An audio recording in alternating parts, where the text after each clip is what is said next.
Hi all, welcome our channel. അസ്സലാമു അലൈക്കും.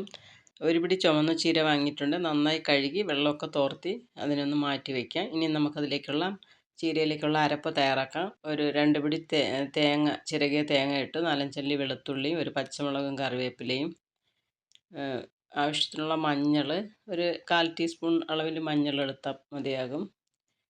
പിന്നെ ഒരല്പം ജീരകം കൂടെ ചേർത്ത് ഒന്ന് ക്രഷ് ചെയ്തെടുക്കാം.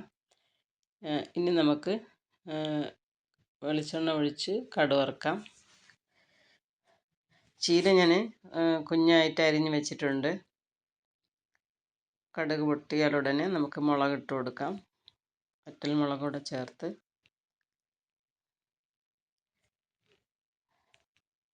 ഇനി കട്ട് ചെയ്ത് വെച്ച ചീര അതിലേക്ക് ചേർത്തിട്ടുണ്ട്. ഇനി ഒരു സവാള പൊടിയായി അരിഞ്ഞത് വെച്ചിട്ടുണ്ട്, അതുകൂടെ ചേർത്ത് കൊടുക്കാം.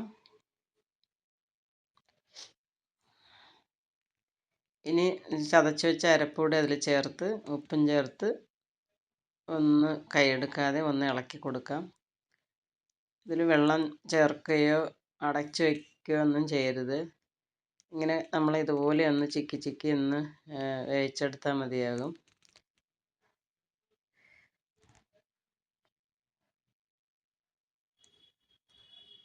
അപ്പം ചീരയെല്ലാം ഏകദേശം വേകാറായിട്ടുണ്ട്. ഇനി ഒന്ന് ഡ്രൈ ആയി കിട്ടണം. നമ്മൾ മൂടി വയ്ക്കുകയാണെങ്കിൽ ആ പാത്രത്തിൻ്റെ മൂടിയിലെ വെള്ളമൊക്കെ വീണ് വെള്ളത്തിൻ്റെ അംശം കൂടുതലായിട്ടുണ്ടാവും. നന്നായിട്ട് ഡ്രൈ ആയി കിട്ടിയിട്ടുണ്ട്. അങ്ങനെ നമ്മുടെ അടിപൊളി ചീരത്തോരൻ റെഡി ആയിട്ടുണ്ട്. സൈഡ് ഡിഷായി കഴിക്കാൻ പറ്റിയ നല്ലൊരു വിഭവമാണ്. ബായ്.